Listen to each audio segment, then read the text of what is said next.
When we kicked off the Windows 10 project, the first thing we did is we took a step back and thought about what were the key principles that we were going to try to stay true to as we built Windows 10. The most important one that has led the design is that we had to ensure that Windows 10 was familiar yet fresh. One of the most iconic pieces of Windows is the Start menu and the Start button.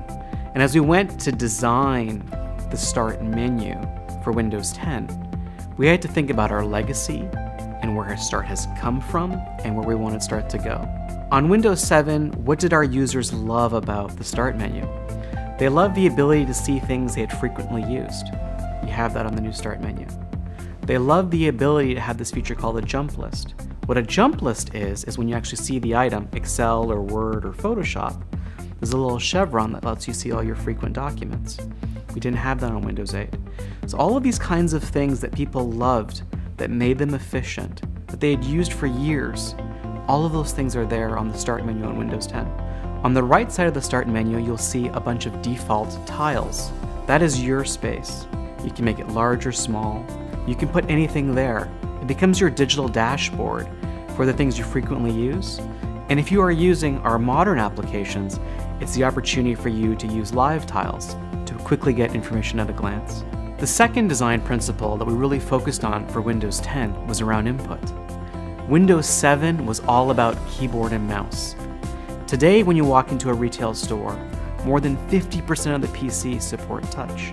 So that for us in Windows 10, it was about building a balance of bringing the best keyboard and mouse support from Windows 7, the great touch work we did in Windows 8, and marry them together.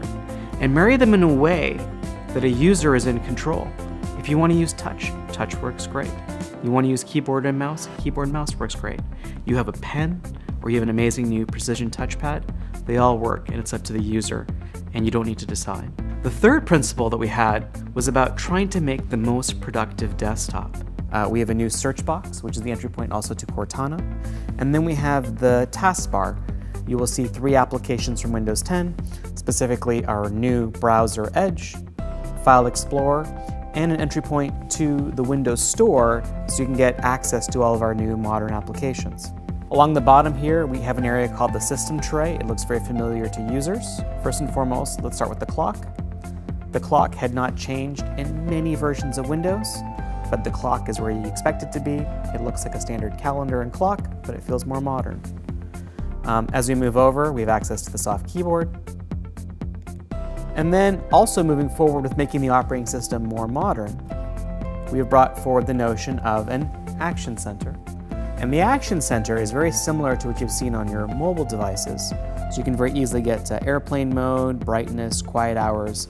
So a Windows 8 user used to use a lot of those charms. Those are now available as quick actions from the Action Center.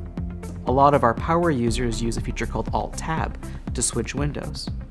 Only 6% of our install base have actually used that feature.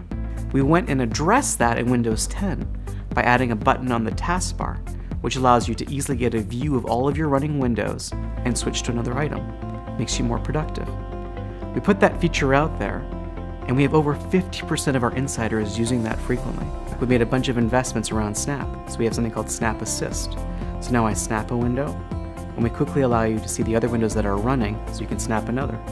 Now, as a customer, I can see, hey, I want to work on my PowerPoint, and here's the information I need for my Word document. One of the last design principles for us was, how do we take advantage of new kinds of hardware? So we've made really big investments such that when you take Windows 10 and you put it on that new PC, which has all these new capabilities, it makes those capabilities really shine. It's been an exciting journey building Windows 10. And as we're a few days from launch, and I look back to the principles that we wrote down about 1.5 years ago, I think we've been true to those principles. The most important one being that the operating system will be familiar and modern.